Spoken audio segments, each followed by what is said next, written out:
Hey, welcome back everyone to the Tharp Garden. Today we are going to be assembling some supplies for a wildflower compost garden. This one started.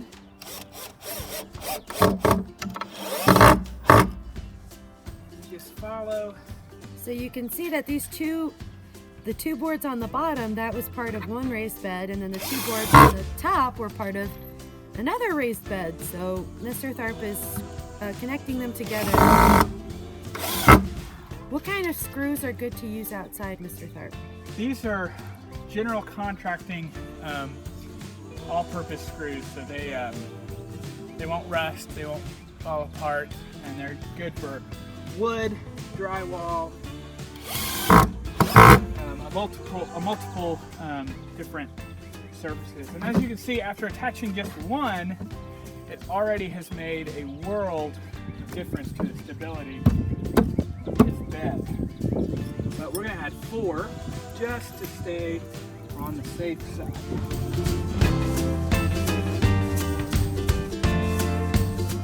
The reason why we're putting this big raised bed here is because we want to attract the pollinators here, and we're running out of space in our little vegetable garden.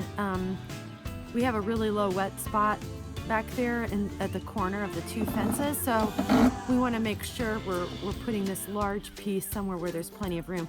And also, it's hard to tell right now, but maybe you see some early spring growth of native plants coming up. But we're going to have a lot of plants coming up here in this area that will also attract some of our bee friends. All right, so one thing we're going to do in the center of this raised bed is we're going to add a compost bin. So this is just an ordinary trash can, and this will go in the center of the bed, and we will fill it with compost, and we'll add to it, and as we water it, the compost nutrients is going to leak out of this into the soil around where we're putting our plants. But in order to do that, first we got to drill some holes. So I have a simple 1-inch drill bit that will make a 1-inch hole that we're going to drill into this trash can.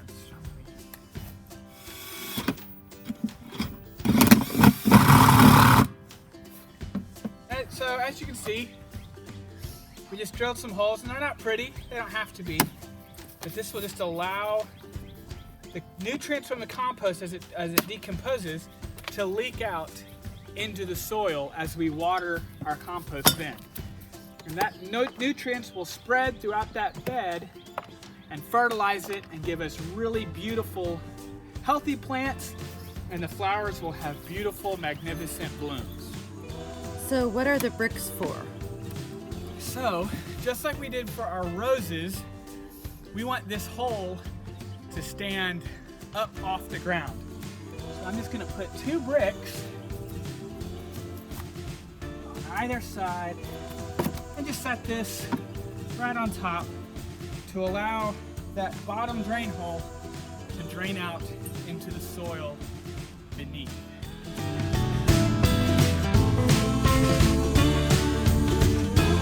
A compost tumbler likes to use the heat to break down food material and or green and brown material like food, and then paper or leaves or cardboard.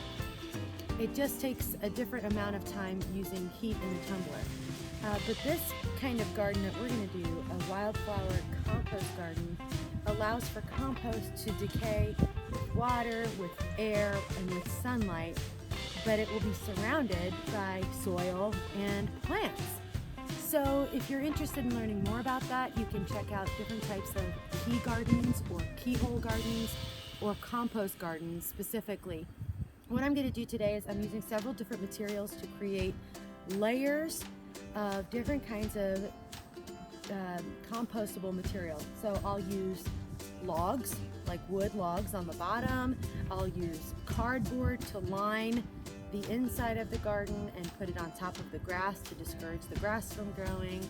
Mr. Tharp also made this lid so that anytime I want to add compost material into the bin. I just have to reach into the middle of the raised bed, pull off the lid, and put in all the compost material inside.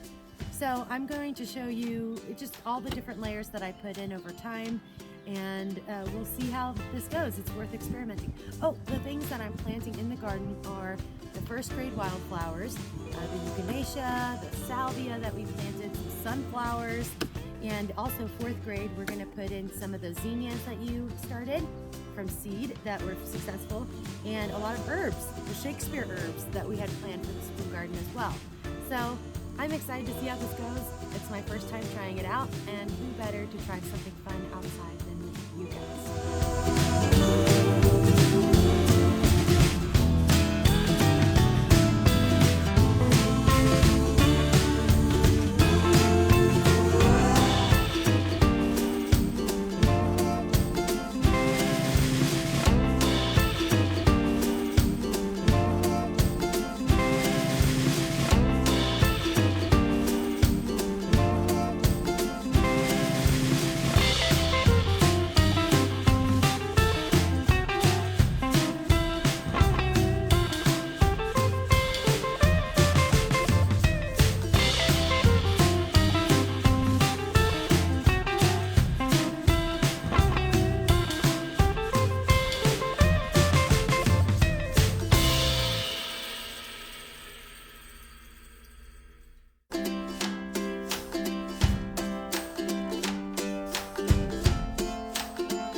So I have lined the bottom and the sides with cardboard.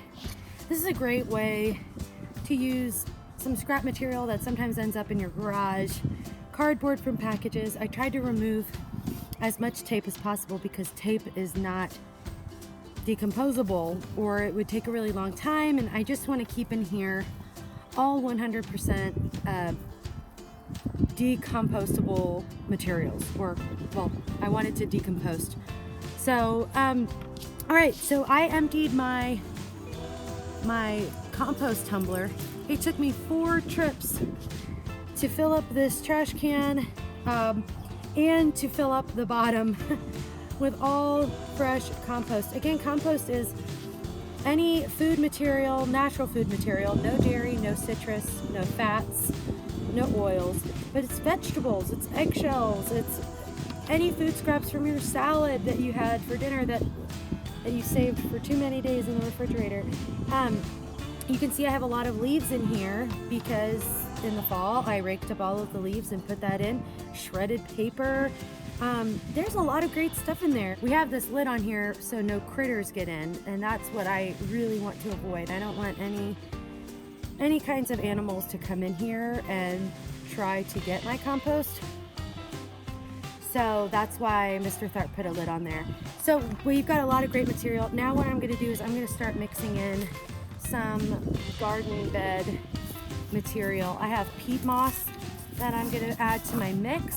I have raised bed soil, and I'm gonna just mix that in with all of the compost that I just threw in there, and I'm gonna fill this up about, I don't know, 80% of the way. I do not want to cover the trash can.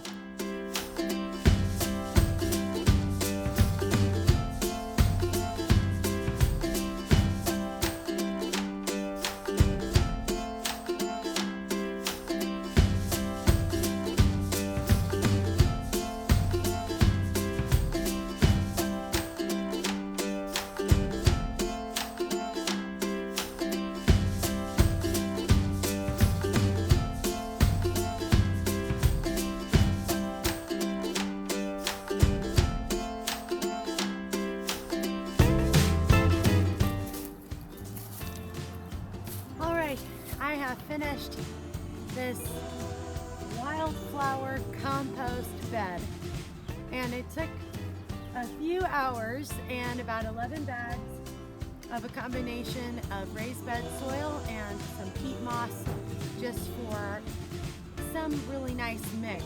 So as it rains and over time, all of the things that I'm going to plant here are just going to get all these wonderful natural ingredients without me having to add any fertilizer or plant food along the way, which is really exciting. If you want to learn more about how to make your own compost, talk to your kids.